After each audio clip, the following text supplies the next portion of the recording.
e chegou até nós. E hoje nós vamos começar a falar sobre a teologia propriamente dita. É assim que a gente lê. A teologia propriamente dita. Vamos falar sobre Deus, o Deus Pai, o Deus Espírito Santo e o Deus Jesus Cristo, se é que a gente pode dizer assim. Vamos falar sobre a personalidade e a pessoalidade de Deus. Esse é também um assunto importante para a nossa vida cristã prática, porque a maneira como nós enxergamos a Deus é a maneira como a gente vive na igreja. Se nós enxergamos a Deus de uma maneira deturpada, a nossa vida cristã será uma vida obscurecida, fragmentada. Se nós entendemos quem é o Deus da Bíblia de maneira mais correta, se temos uma interpretação boa a respeito de Deus, não há nenhuma dúvida de que a nossa vida será uma vida diferente. A maneira como nós enxergamos a Deus é a maneira como nós vivemos na igreja, né? Então nós vamos fazer uma oração nesse momento para que Deus nos ajude, nos abençoe, que o nosso inimigo não roube de nós a oportunidade de entendermos as Escrituras, de procurarmos aplicar as Escrituras na nossa vida, porque nós acreditamos no poder transformador da palavra de Deus. Vamos fechar os olhos e orar ao nosso Deus nesse momento. Senhor nosso Deus e nosso Pai, nós queremos nesse momento agradecer ao Senhor pela oportunidade de estarmos reunidos em Teu nome para darmos atenção ao que o Senhor quer nos ensinar. Nós acreditamos que uma igreja local é formada de pessoas imperfeitas, mas de pessoas que olham para um Deus perfeito, um Deus grandioso, um Deus sábio, um Deus inteligente, um Deus que quer transformar o povo dele, que quer transformar os seus corações, que quer curar a sua alma. E como nós precisamos de cura. Nossos corações muitas vezes estão entorpecidos no engano próprio, no engano da cultura, no engano do mundo. Muitas vezes nossos corações estão cheios de amargura e nós precisamos de cura. Nós precisamos de um trabalhar do Senhor, nós precisamos de uma ajuda do Senhor para que, tendo os corações limpos, esse coração limpo, ele possa receber então a água pura da Tua palavra.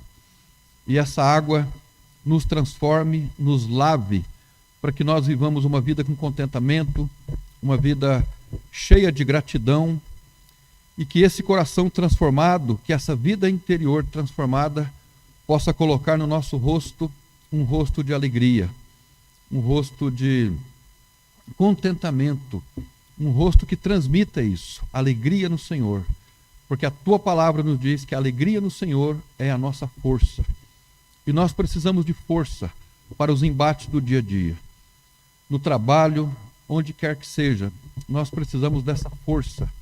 Nós temos precisado, sobretudo, de muito discernimento para sabermos o que é santo e o que não é santo, para sabermos o que é um engano e o que é a verdade.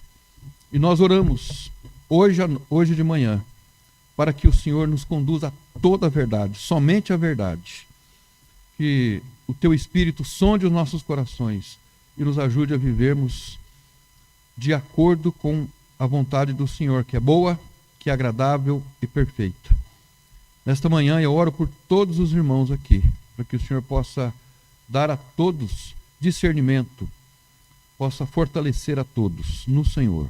Nós oramos agradecidos no nome de Jesus Cristo. Amém. Eu gostaria então de falar sobre a teologia propriamente dita, a personalidade e a obra de Deus. Tá bom?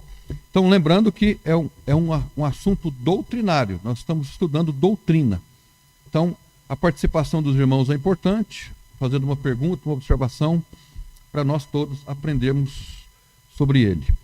Eu quero dizer também que, embora nós não vamos citar referências, né, tudo que eu vou falar aqui tem referências bíblicas. Depois, se alguém quiser o material, eu posso fornecer.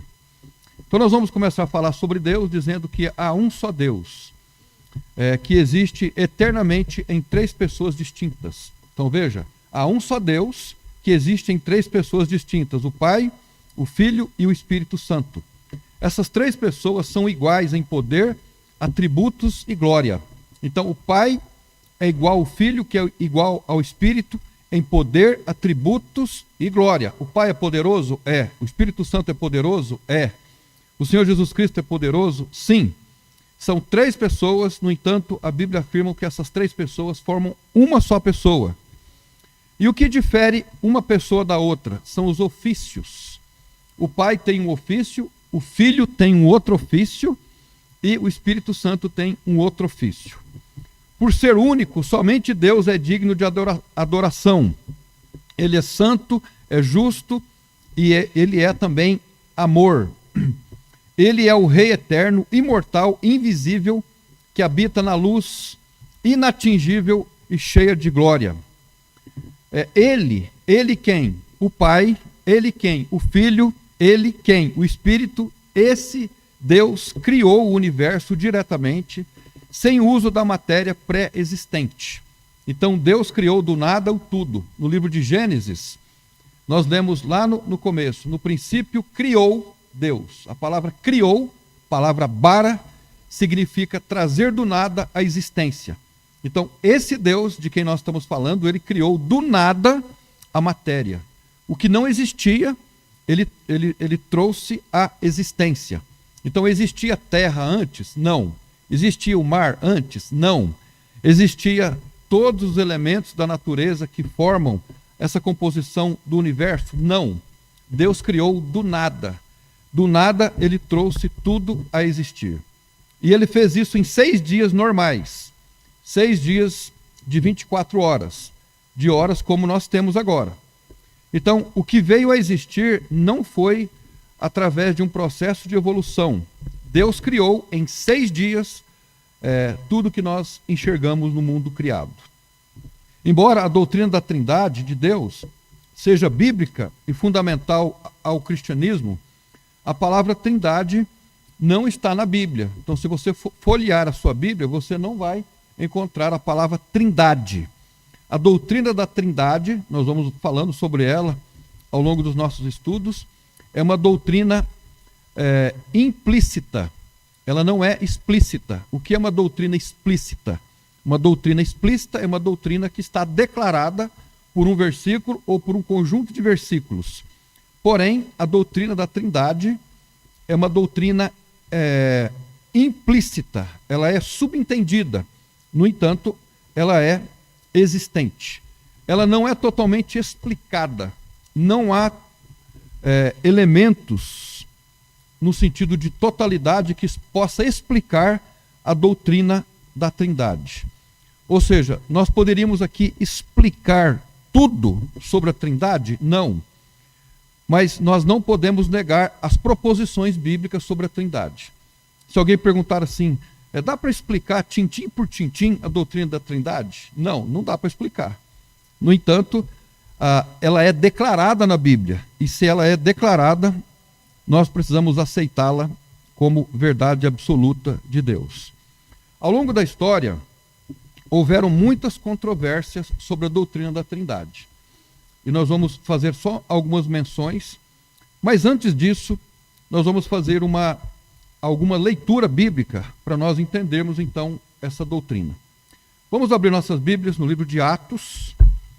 Eu entendo que são os versículos mais fáceis para nós usarmos, para entendermos e justificarmos então, fundamentarmos a doutrina da Trindade. No primeiro momento, falando sobre Deus. Atos capítulo 5. Vamos ver se nós conseguimos encontrar aqui a doutrina da Trindade. Atos capítulo 5. Todos os irmãos encontraram?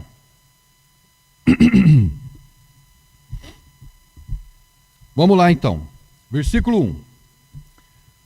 Mas um certo homem chamado Ananias, com Safira sua mulher, vendeu uma propriedade e reteve parte do preço, sabendo-o também sua mulher, e levando uma parte, a depositou aos pés dos apóstolos. E disse então Pedro: Ananias, por que encheu Satanás o teu coração, para que mentisses diga alguém, Espírito Santo, e retivesses parte do preço da herdade? Então, Pedro disse a Ananias, fazendo a ele uma pergunta que ele tinha mentido a quem? Ao Espírito Santo. E quem é o Espírito Santo de acordo com a Bíblia? O Espírito Santo é uma energia agindo na igreja? O que você acha? Ele é uma energia que pode ser comparada à energia elétrica? Porque energia elétrica você não vê, mas se colocar o dedo num fio desencapado, acontece um choque, certo? O Espírito Santo é uma energia? Não. Nós vamos falando mais sobre isso daqui para frente. Então veja bem, por que mentisses ao Espírito Santo e retivesses parte do preço da herdade? Veja o verso 4. Guardando-a não ficava para ti, e vendida não estava em teu poder? Por que formaste este desígnio em teu coração? Não mentistes aos homens, mas a Deus. Mas espera aí, lá atrás estava dizendo que ele havia mentido ao Espírito Santo, certo? O Espírito Santo é uma personalidade, uma pessoa. Agora, aqui a palavra é Deus. Essa palavra Deus é Theos. Aí alguém me perguntou, Adri me perguntou sobre essa palavra, né? Por que nós usamos Deus, né? Senhor. A palavra Deus, embora a palavra em si ela possa parecer uma palavra neutra, mas no Novo Testamento ela sempre aparece em maiúsculo. Palavra maiúscula, né? Eu posso dizer Deus minúsculo e Deus maiúsculo. Agora a palavra aqui é Theos, referindo-se a um Deus, ou a Deus. Veja o versículo 5. Ananias, ouvindo essas palavras, caiu e expirou. E um grande temor veio sobre todos os que isto ouviram. E levantando os moços, cobriram o morto e transportando-o para fora, o sepultaram. E passando o espaço de quase 3 horas, entrou também sua mulher, não sabendo o que havia acontecido. E disse-lhe Pedro, dize-me, vendeste por tanto aquela herdade? E ela disse, sim, por tanto. Então Pedro disse-lhe, por que é que entre vós vos concertastes para tentar o Espírito do Senhor? O Espírito do Senhor. Eis aí a porta, os pés dos que sepultaram teu marido e também te levarão a ti. Ok? Então, quais pessoas nós encontramos aqui nesse texto? Nós encontramos o Espírito Santo, Deus. A palavra Senhor, aqui a palavra Kyrios. Kyrios, essa palavra aqui, Senhor, ela é usada em todo o Novo Testamento para referir-se ao Senhor Jesus Cristo. Que é uma palavra equivalente à palavra Adonai, que vem lá do Novo Testamento. Então nós encontramos aqui nesse texto de Atos capítulo 5, a Trindade. Nós encontramos o Espírito Santo, no versículo 3, encontramos Deus, o Criador, o Pai, e encontramos o Senhor Jesus, no verso 9, porque a palavra Senhor é uma palavra usada no Novo Testamento para referir-se a Jesus. Se não, abra comigo em Filipenses, capítulo 2. Filipenses, capítulo 2.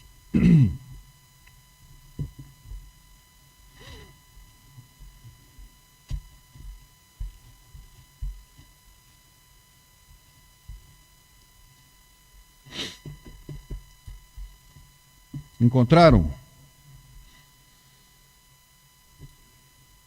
A gente não precisa ler tudo.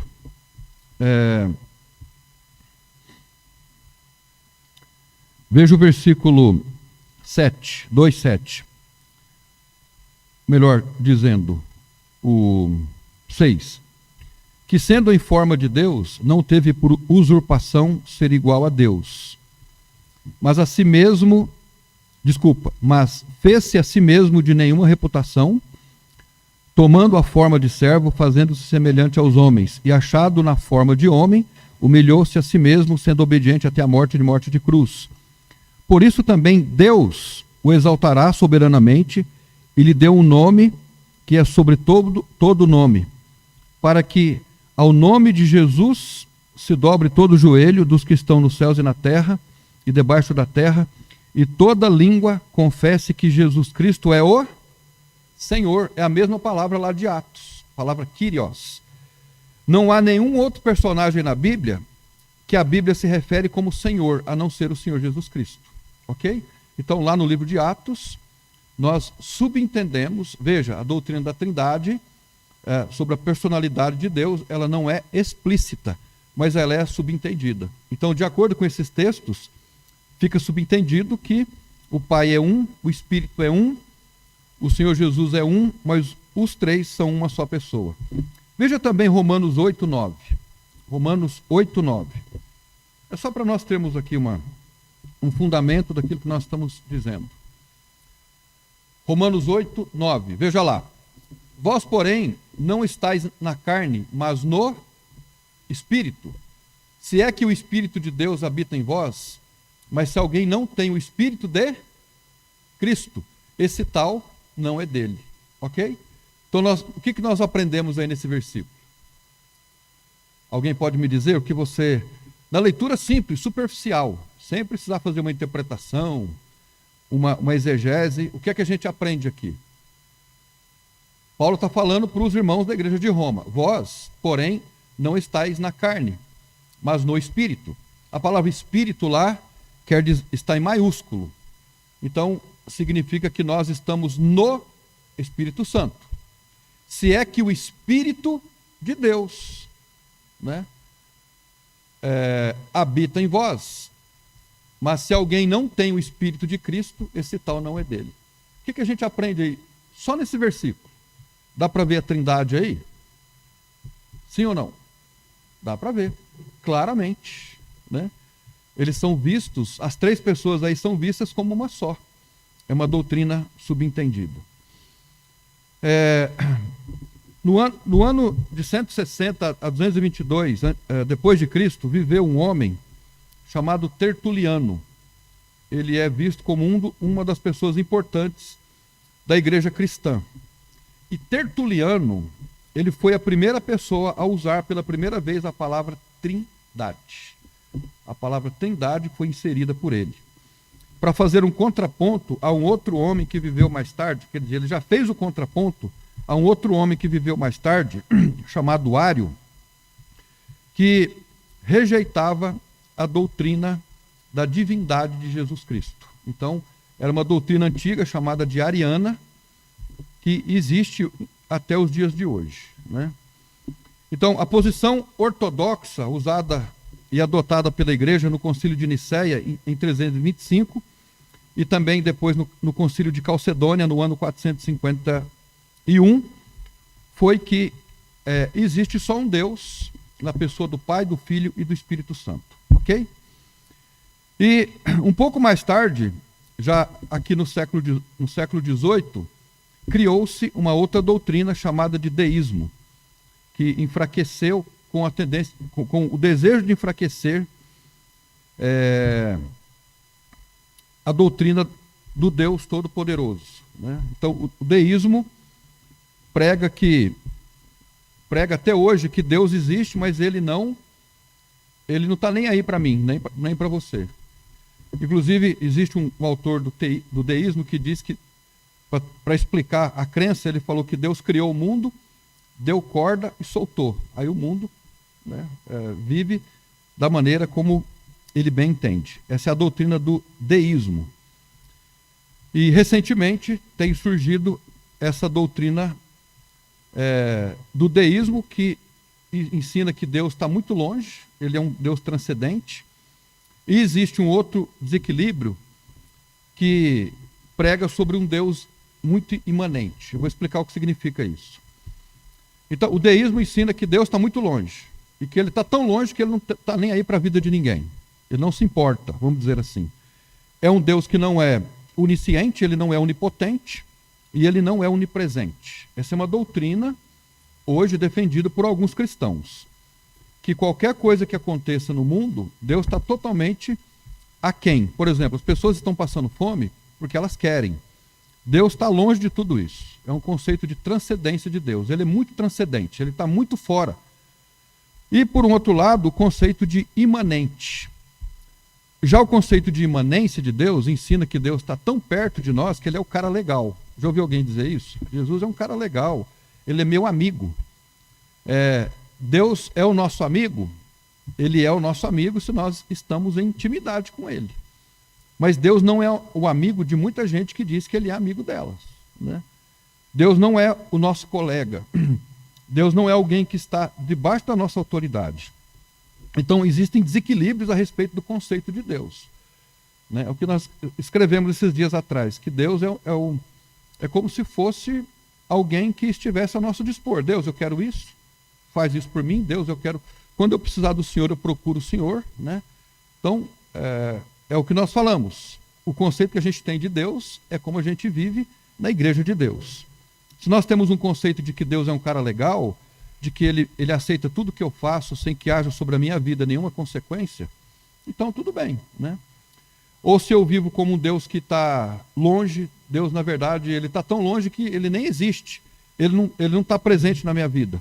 Então, são disparidades. Acreditar que Deus está muito longe de mim e que ele não se importa com o sofrimento humano é uma anomalia. Acreditar que Deus está tão perto, mas tão perto que ele é um cara legal, que ele é bonzinho, que ele tolera tudo que eu faço sem que haja nenhuma consequência, isso também é uma disparidade. É uma anomalia cristã. Quantos irmãos estão entendendo isso? Então, o conceito que se tem de Deus é a maneira como se vive na igreja. Carlos? Eu não sei se tem alguma coisa a ver, mas no Velho Testamento, algumas passagens bíblicas falava Jeová. Tem algum sentido com o deísmo, com Deus perto, com Deus longe, ou não?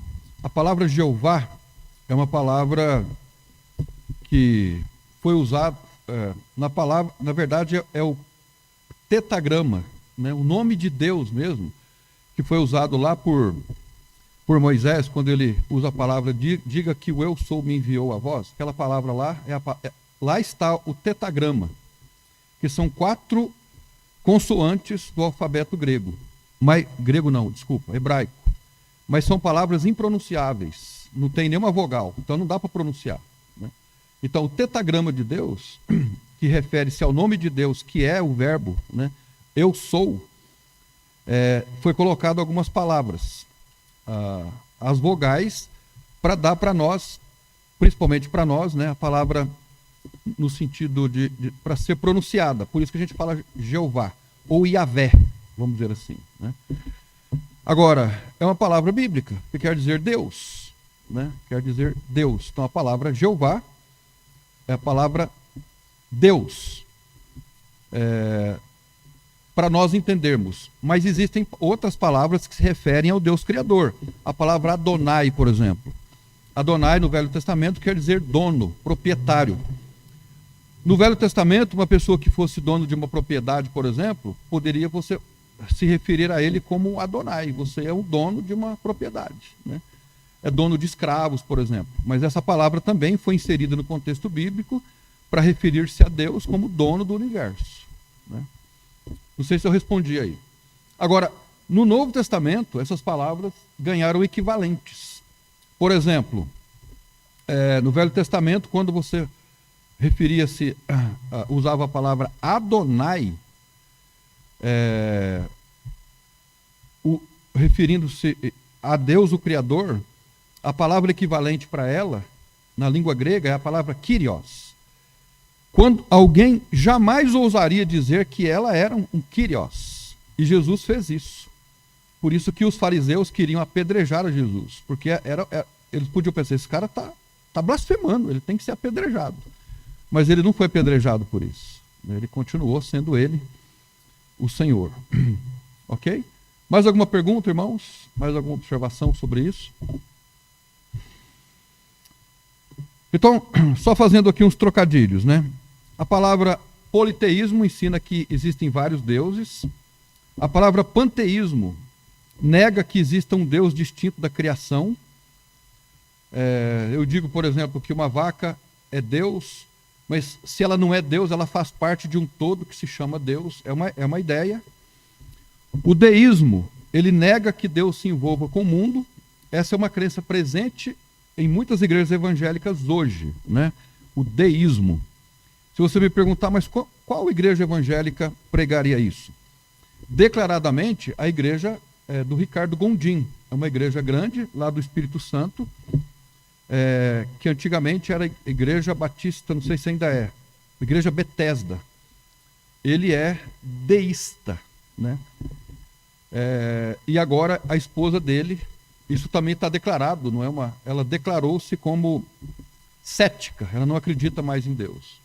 Então, são esses caminhos a respeito da pessoa de Deus que aparentemente não tem nenhuma dose de nocividade para a pessoa, que vai levando a ela nesses caminhos, né? Então, uma pessoa que começa a professar o deísmo, ela vai cair em pouco tempo no gnosticismo, ou ela vai cair no ceticismo, afirmando, não existe Deus, né? Não existe Deus. É um perigo, porque a nossa mente, irmãos, ela já é tendente para fazer aquilo que é errado. Nossa mente ela já gosta de fazer naturalmente, mesmo que não sejamos crentes, né? O nosso coração já é inclinado para fazer o que é mal, para acreditar no que é distorcido da verdade. E se a gente der uma brecha ainda, e se der um alimento para isso, é para lá que ele vai. Ele vai fazer com que nós neguemos a Deus e naufraguemos na fé. Bom, isso pode acontecer, né? Tudo bem? Alguma pergunta? Alguma observação? Falando um pouco agora sobre a cristologia. Cristologia refere-se à personalidade de Cristo. Jesus Cristo é a segunda pessoa da Trindade, ele é eterno, ele é o eterno Filho de Deus. Aí eu pergunto para você, em que sentido Jesus é o Filho de Deus? Em que sentido Jesus é o Filho de Maria? Eu vou fazer a pergunta diferente. Quando é que Jesus veio a existir?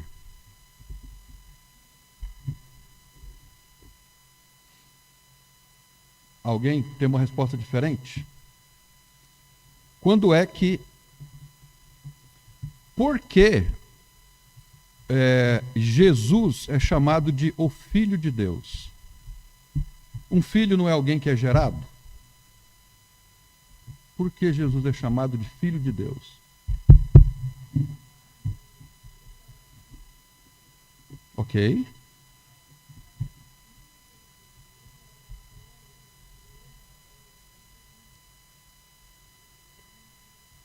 Ok. O que a Adri está dizendo é que a divindade de Jesus sempre existiu, né? A humanidade de Jesus veio a existir a partir de Maria. Está certo isso? Qual foi o tempo em que Jesus não existia? Fazer a cabeça pensar assim. Vamos tentar então definir alguns termos. Lucas. Ele sendo 100% Deus e 100% homem, então, sendo 100% Deus, ele sempre existiu. Mas ele precisava vir como homem para o sacrifício perfeito, né? O homem em si não conseguiria o sacrifício para redimir todos os pecados, né? Seria isso. Mais alguém? Então vamos pensar comigo aqui. O nome Jesus Cristo, Jesus Christos. O nome Jesus, o nome Jesus é o mesmo nome de Josué, Yeshua, mesmo nome. Christos é ungido, ou Messias. Então, é importante que no Novo Testamento, isso é encontrado amplamente, é importante que esses nomes, nos textos originais onde está o nome Jesus Cristo, eles estejam juntos, né? Porque Jesus refere-se à humanidade, Cristo refere-se à divindade. Então a gente pode dizer assim, homem, Deus. Jesus é o homem, Deus, ok? Como o Lucas falou, Jesus é 100% Deus e 100% homem. Mas ele não é 50% homem e 50% Deus? Não, isso é uma heresia, ok? Ele é 100% Deus e 100% homem. Agora, Jesus Cristo, Jesus na sua humanidade, ele foi gerado de uma maneira sobrenatural. Maria foi concebida pelo Espírito Santo, foi um milagre de Deus, vamos dizer assim, para que nascesse um homem para poder morrer pelos pecadores. Agora, Jesus não é filho de Deus por geração, guarda essa frase. Jesus é o filho de Deus por missão. Porque o filho, nós usamos filho no sentido de geração, né? Eu digo filho ou filha porque foi gerado de mim, mas não necessariamente, né? Nós temos filhas que não foram geradas de nós, no entanto são nossas filhas por posição. Então Jesus Cristo é o Filho de Deus não porque ele foi criado por Deus, ele é o Filho de Deus por posição, ofício e missão. Porque quem é que enviou Jesus ao mundo? Foi o Pai. E quando o Filho veio, o Filho que é Jesus, ele disse assim: eu não estou aqui para fazer a minha vontade, mas a vontade daquele que me enviou. Quem enviou Jesus foi o Pai. Então, no sentido de missão, de ofício, o Pai tem uma função diferente do Filho, mas não é por uma questão de geração. Por que nós estamos falando isso? Porque existe um movimento que diz Jesus não é eterno. Jesus não é eterno. O Pai é eterno, Jeová é eterno, mas Jesus não. Por quê? Porque ele é o Filho. Agora, ele é o Filho não por geração, ele é o Filho por posição, por missão. Os irmãos estão entendendo? Isso é importante nós entendermos, porque nós estamos falando do nosso Deus. Do nosso Deus. E lembra, nós precisamos conhecer o nosso Deus, o nosso Pai. Porque a maneira como nós enxergamos a Deus é a maneira como nós vivemos na igreja. É a maneira como nós tratamos as pessoas. E Deus é grandioso, ele é poderoso. E o Deus que não pode ser escacaviado, vamos dizer assim, que não pode ser compreendido, não significa que ele não possa ser conhecido. Não é porque eu não posso entender a Deus na sua inteireza, porque ele é infinito, que eu não posso comungar com ele, ter comunhão com ele. Então, a maneira como eu creio em Deus repercute na maneira como eu trato as pessoas, como eu trato a igreja, como eu faço a obra de Deus. E por isso nós temos que conhecer a Deus. Os primeiros cristãos, na maneira como eles conheciam as doutrinas, é só nós lermos a história. As suas vidas eram transformadas. Então a gente não precisa de show, nós não precisamos fazer espetáculo, e isso, aquilo, outro, para termos uma vida pura, uma vida santa. Mas nós precisamos conhecer a Deus, porque a maneira como nós conhecemos o Deus da Bíblia é a maneira como a gente vai tratar um ou outro, é a maneira como a gente vai viver na igreja. E por isso eu considero isso importante, né? O conhecimento da doutrina. Carlos, eu já estou quase pregando aqui. No caso, ele sempre foi 100% Deus. Isso está claro.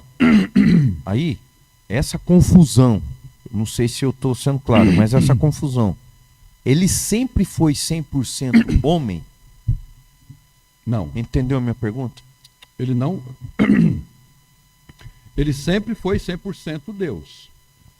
Agora, ele foi homem, 100% homem, a partir da encarnação. Porque lembra do que o João falou? E o Verbo se fez carne e habitou entre nós. Então, a humanidade de Jesus, ela tem uma substância concreta, ela não é eterna. Ela veio a existir, né, por um movimento sobrenatural do Espírito Santo. Agora, se você me diz assim, dá para explicar melhor isso? Não, aí não dá, né? Mas o verbo é eterno, né? O verbo, porque a palavra verbo, logos, que era uma palavra da cultura grega, ela tem inúmeras definições, eu acho que mais de 50. Mas, no sentido prático, para a nossa compreensão, significa razão primeira de todas as coisas, né? Então, o verbo ou a palavra se fez carne, materializou-se, né? E habitou entre nós. Ok? Por exemplo, deixa eu fazer um raciocínio aqui. Quem é que está conosco hoje aqui? Deus Pai, o Deus Filho ou o Espírito? O Espírito. Jesus Cristo está aqui conosco hoje? Quem é que está aqui?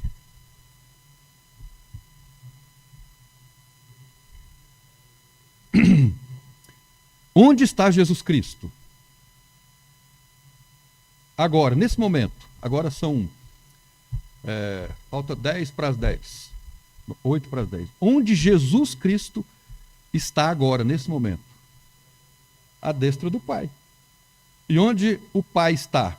Do lado de Cristo.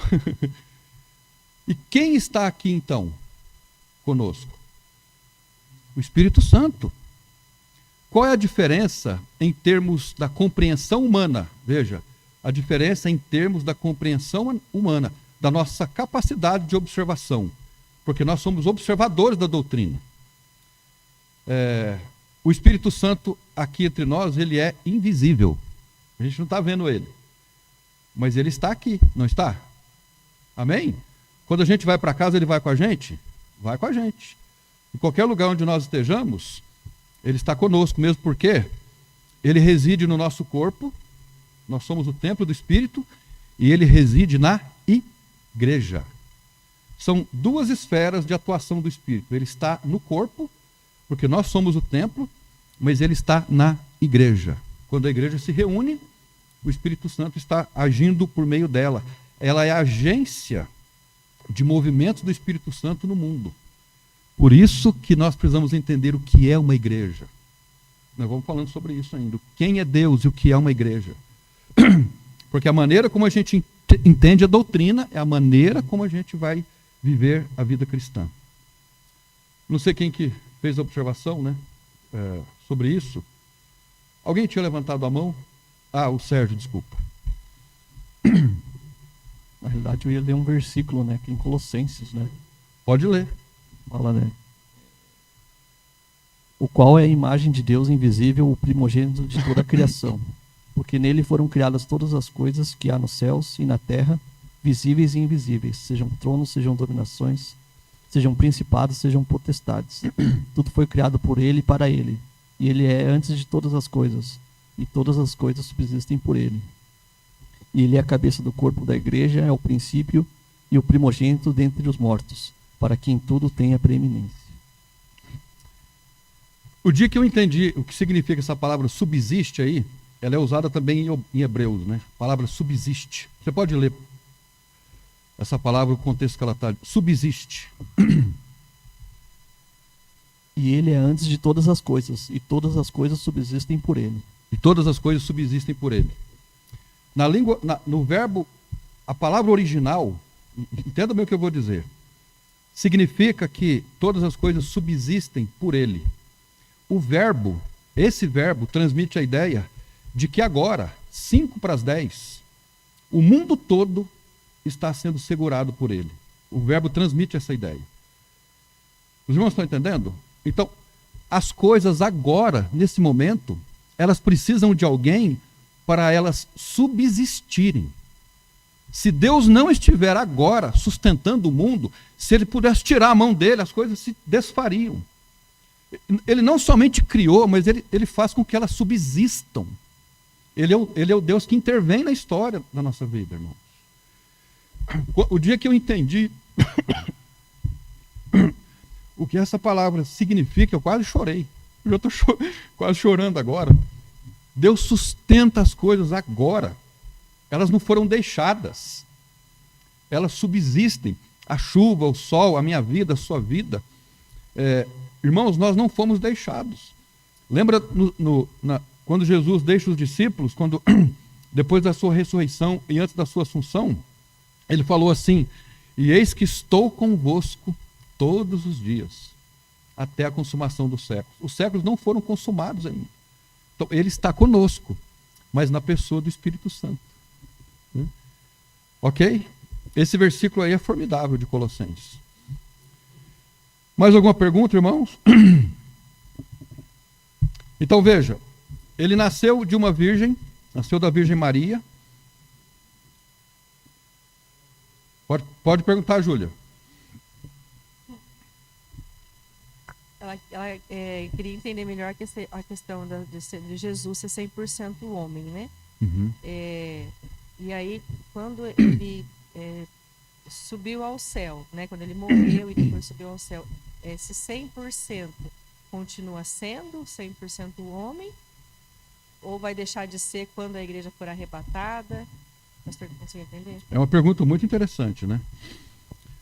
Jesus Cristo, ele é 100% homem, porque antes da sua existência, antes dele, como ser humano, antes dele encarnar, ele era 100% Deus. O Filho sempre existiu. Ele esteve presente na criação. Ele aparece várias vezes no Velho Testamento como o anjo do Senhor. Inclusive no livro de Salmos a gente lê assim: o anjo do Senhor está ao redor daqueles que o temem e os livra. Lá não é os anjos, a gente está sempre usando os anjos, mas não são os anjos, é o anjo. É o anjo do Senhor, né? Refere-se a ele. Na sarça ardente, aparecendo a Moisés, o anjo do Senhor, né? Então, são chamados de teofanias, são aparições de Jesus pré-encarnado. Então, se eu afirmar que esse ser, o Filho de Deus, é 50% Deus, eu estou destruindo a divindade dele, né? Então, ele é 100% Deus. Agora, ele é 100% homem também, porque quando Jesus veio, essa é uma doutrina que foi combatida, até hoje ela está por aí, né? De vez em quando querendo dar o ar da graça, chamada de docetismo, que diz que Jesus é só uma imagem projetada, vamos colocar nesses termos, uma imagem holográfica, mas ele não é alguém de carne e osso. Então ele é 100% Deus, porque é inconcebível e ilógico a afirmação de que ele seria um Deus 50%, né? E também é ilógica a afirmação de que ele seria 50% homem, porque ele se tornou um homem, ele comeu, ele bebeu, ele chorou, ele viveu a aflição, o seu corpo foi moído na cruz, né? As descrições bíblicas que falam sobre Jesus na sua humanidade, elas são perfeitas e perfeitamente comparadas a qualquer ser humano. Então, agora no céu, ele continua sendo 100% Deus e 100% homem, né? Exatamente. Ele continuará sempre como 100% Deus e 100% homem. Se Jesus Cristo pudesse vir aqui agora, ele seria visto, né, por todos nós como qualquer ser humano. O que aconteceu com a incredulidade de Tomé depois que Jesus ressuscitou? A cicatriz ficou lá? Ficou. Era um outro corpo. É um outro corpo ressuscitado. Mas a cicatriz ficou lá. Tomé falou: agora eu creio. Não é? Agora, qual é a diferença daquele corpo que Jesus tinha? Que o corpo de Jesus se assemelha ao nosso corpo. Nunca pecou, mas sujeito.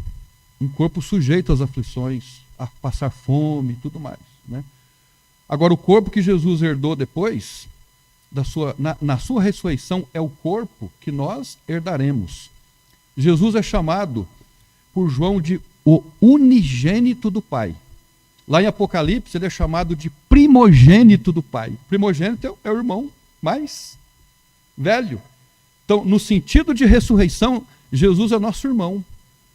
Nós fomos do primeiro Adão, nos identificávamos com ele, que desobedeceu e morreu no pecado, mas ao recebermos Jesus, nós nos identificamos com o segundo Adão, para termos um corpo semelhante ao dele. E isso acontecerá conosco ainda, né? Irmão Ademir.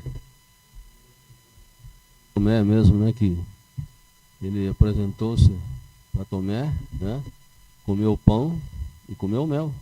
Exatamente. Após a ressurreição. Após a ressurreição. E a Bíblia afirma que nós seremos reconhecidos lá na glória, com o corpo glorificado, mas com a nossa personalidade de hoje. Exatamente. Assim como Cristo nós o reconheceremos. Amém. Graças a Deus. Jesus, depois que ressuscitou, comeu pão e peixe. Quando nós estivermos no céu, é para comer churrasco, beber café, né? Comer pão de queijo. É? Não, mas é verdade. Alguém perguntou, a gente vai poder comer depois? Nós não dependeremos mais da comida para a sobrevivência. Mas a comida, naquilo que a gente entende no Velho Testamento, era algo prazeroso. Tanto que Eva foi comer um fruto que ela achava que podia ser bom, né? E comeu, antes da queda. Irmão Benigno.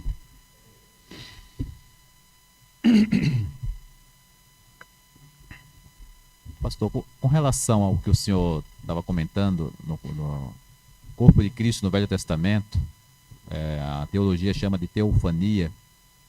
Aí você vê, e aí é uma dúvida minha, Deus falava com Adão na viração do dia lá no jardim.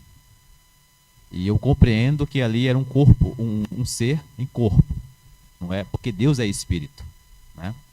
Mas ainda há alguma situação dúbia com relação a isso. Mas se você vai lá para Abraão, quando ele estava na sua tenda e apareceu aquelas 3 figuras, né? E antes disso, o próprio Deus diz o seguinte: descerei até lá, quer dizer, para ver aquele clamor que vinha de Sodoma e Gomorra. Ali seria uma teofania, porque você percebe que tem um corpo físico. Ou a própria questão de Moisés, quando ele pede para ver a Deus, e o Senhor coloca numa fenda e diz: você vai apenas me ver pelas costas, porque eu sou glorificado. Aquilo também é Jesus Cristo, não é isso? Mesmo antes de nascer em Maria, né? No caso, vindo aqui à Terra. Era só essa a questão que eu gostaria de... É uma excelente pergunta, né?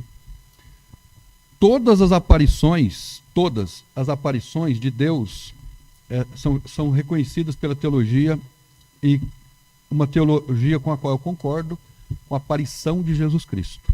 Era sempre ele, né? O Verbo encarnado, porque o Pai nunca foi visto por ninguém, né?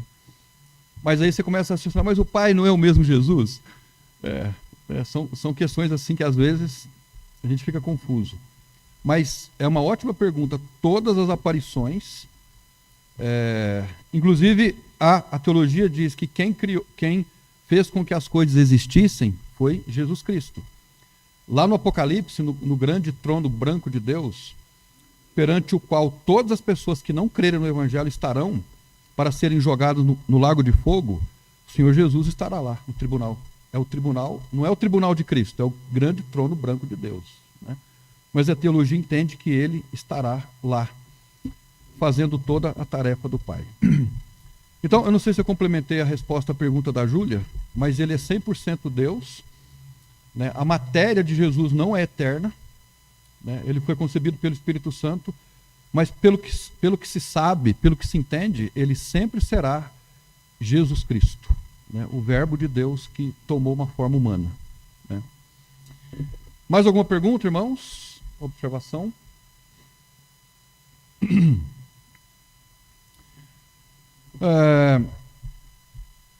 Então, Jesus Cristo está hoje exaltado à direita de Deus Pai, nesse dia. Ele é o mediador entre Deus e o homem.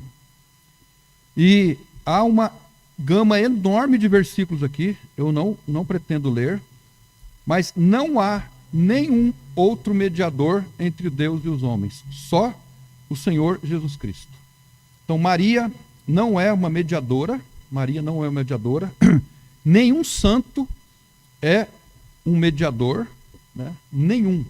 Isso não é uma questão de preferência, de concordar ou discordar, é porque não é bíblico isso não está na Bíblia, né? Não há nenhuma possibilidade.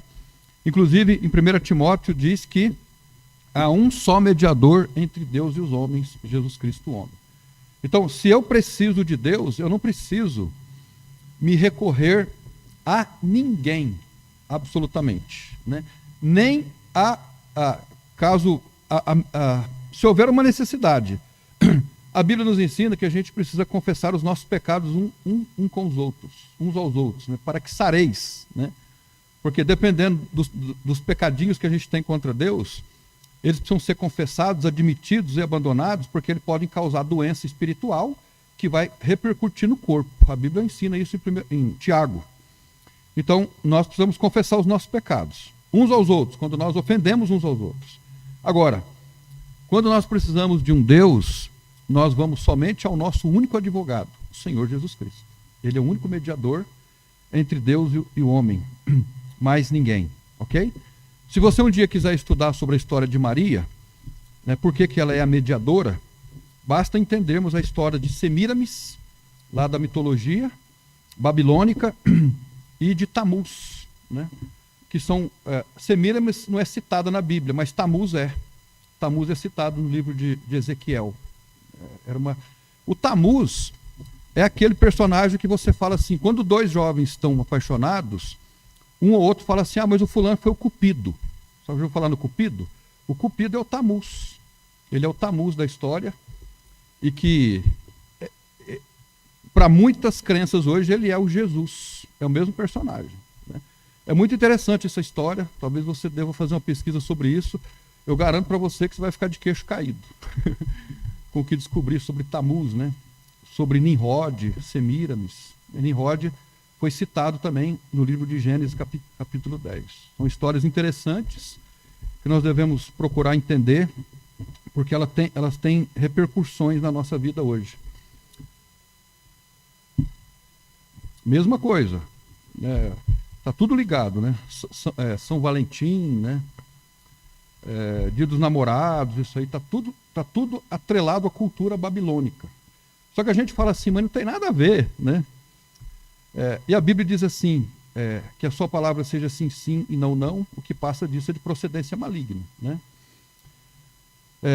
Uma coisa não pode ser e não ser ao mesmo tempo. Ou ela é, ou ela não é. É um raciocínio filosófico, né?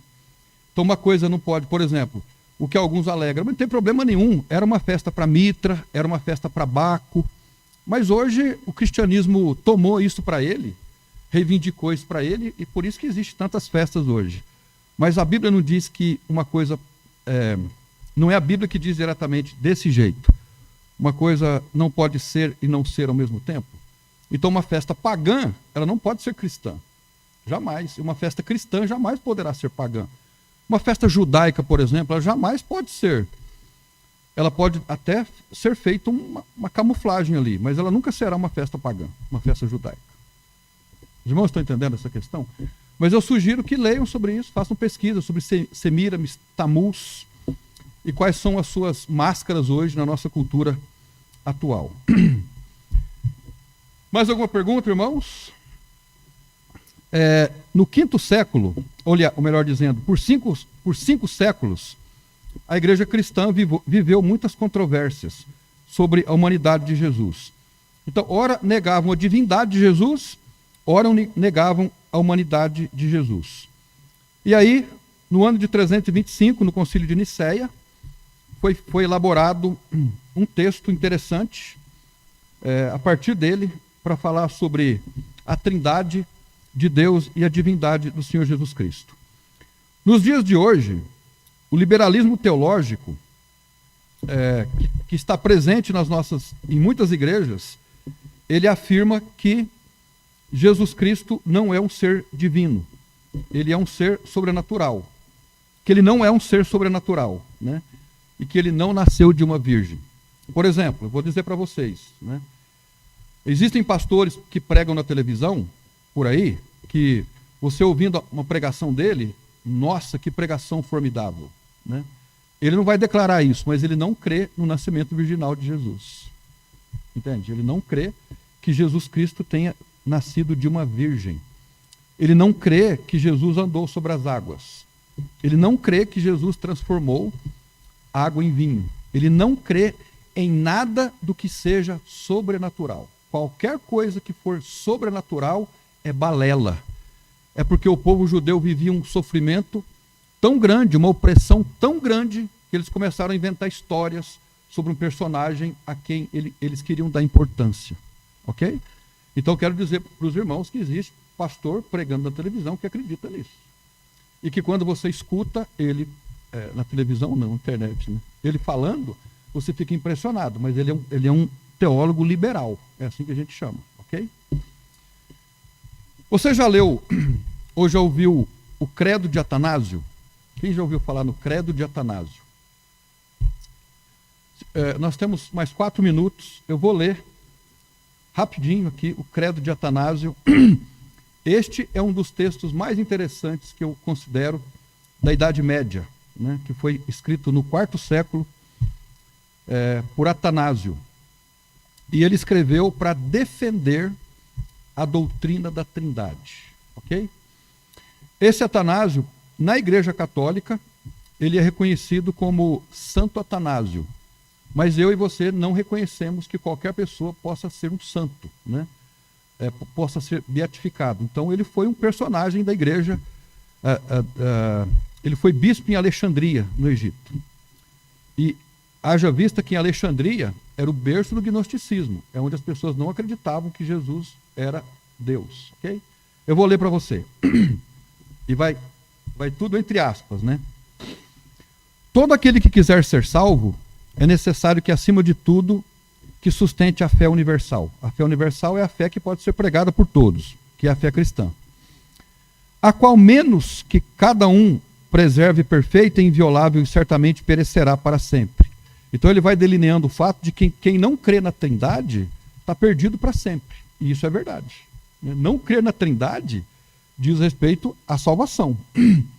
Mas a fé universal é esta: que adoremos o único Deus em Trindade, e a Trindade em unidade, não confundindo as pessoas, nem dividindo a substância. Porque a pessoa do Pai é uma, a do Filho é outra, a do Espírito Santo é outra. Mas o Pai no Filho e no Espírito Santo há uma só divindade, igual em glória e coeterna majestade. O que o Pai é, o mesmo Espírito é, o mesmo Filho é, o mesmo Espírito é. O Pai não é criado, o Filho não é criado, o Espírito Santo não é criado. O Pai é ilimitado, o Filho é ilimitado, o Espírito Santo é ilimitado. O Pai é eterno, o Filho é eterno, o Espírito Santo é eterno. Contudo, não há 3 eternos, mas um eterno. Portanto, não há 3 seres não criados, nem 3 ilimitados, mas um não criado e um ilimitado. Do mesmo modo, o Pai é onipotente, o Filho é onipotente, o Espírito Santo é onipotente. Contudo, não há 3 onipotentes, mas um só onipotente. Assim, o Pai é Deus, o Filho é Deus, o Espírito Santo é Deus. Contudo, não há 3 deuses, mas um só Deus. Portanto, o Pai é o Senhor, o Filho é o Senhor, o Espírito Santo é o Senhor. Contudo, não há 3 senhores, mas um só Senhor. Porque assim como compelidos pela verdade cristã a confessar cada pessoa separadamente como Deus e Senhor, assim também somos proibidos pela religião universal de dizer que há 3 deuses ou 3 senhores.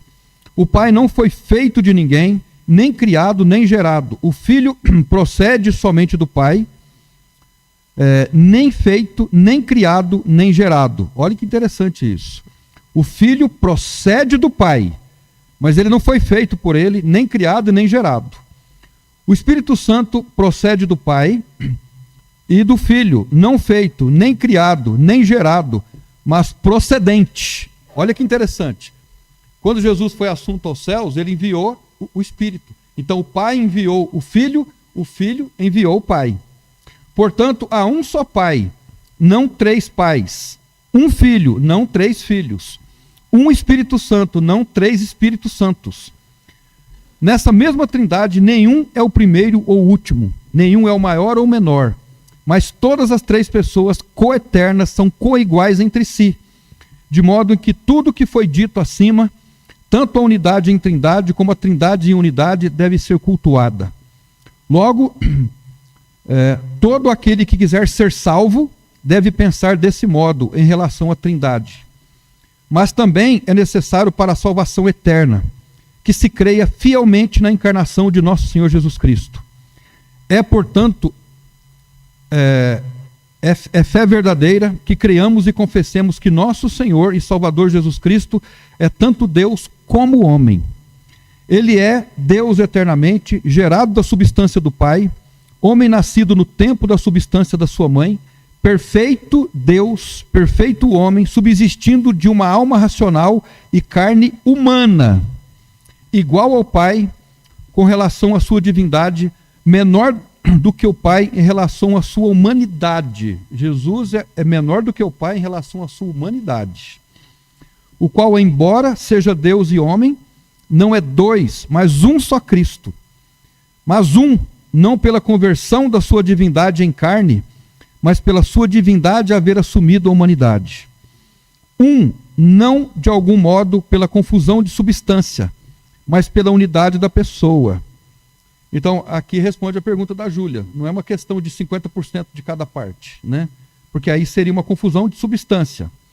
Pois assim como uma alma racional e uma carne constituem um só homem, assim Deus e homem constituem um só Cristo, o qual sofreu por nossa salvação, desceu ao Hades, ressuscitou dos mortos ao terceiro dia, ascendeu ao céu, sentou-se à direita do Pai onipotente, de onde virá para julgar os vivos e os mortos, em cuja vinda todo homem ressuscitará com seus corpos e prestarão contas das suas obras.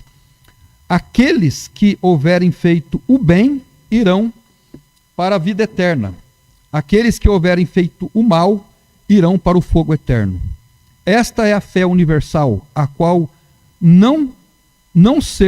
a não ser que qualquer homem creia firmemente nela, não pode ser salvo. Eu li já há uns anos atrás, né, quando eu encontrei essa doutrina, eu li não sei quantas vezes. Essa semana eu li várias vezes. Ela é muito rica, apesar de não ser inspirada. Mas essa declaração de Atanásio não deixa nenhuma brecha quanto àquilo que nós acreditamos ser a doutrina da Trindade, né, ou sobre a pessoa de Deus. Amém? Alguma pergunta? Alguma observação? Então vamos continuar domingo que vem falando sobre o nosso grande Deus e Salvador Jesus Cristo. Vamos orar, irmãos, pedindo que a sua graça esteja sobre nós. Pai, nós queremos agradecer ao Senhor pela sua palavra e pela doutrina. Como é fortalecedor aprendermos sobre doutrina. Ela é o nosso alicerce. É uma doutrina de Deus. É uma doutrina de Jesus Cristo. A doutrina do Espírito Santo. É ela que nos fortalece, que nos dá a perspectiva correta da vida. É conhecendo a Deus que me possibilita ser um pai que o Senhor espera que eu seja. É conhecendo a Deus e a Trindade que me possibilita ser o marido, irmão em Cristo, pastor. É conhecendo a doutrina que me ajuda a entender o meu lugar, o lugar de servo do Senhor.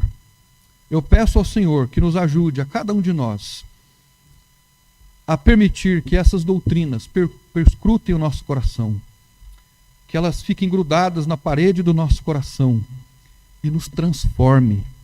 O propósito da doutrina não é satisfazer a curiosidade, como nós temos ressaltados em domingos anteriores, mas é transformar a vida. E eu rogo que o Senhor nos transforme a partir do conhecimento da Tua palavra. É isso que nós pedimos nesta manhã, em nome de Jesus. Amém. Vamos tomar o nosso café. Deus abençoe os irmãos. Deus abençoe os irmãos que estão nos acompanhando pela internet.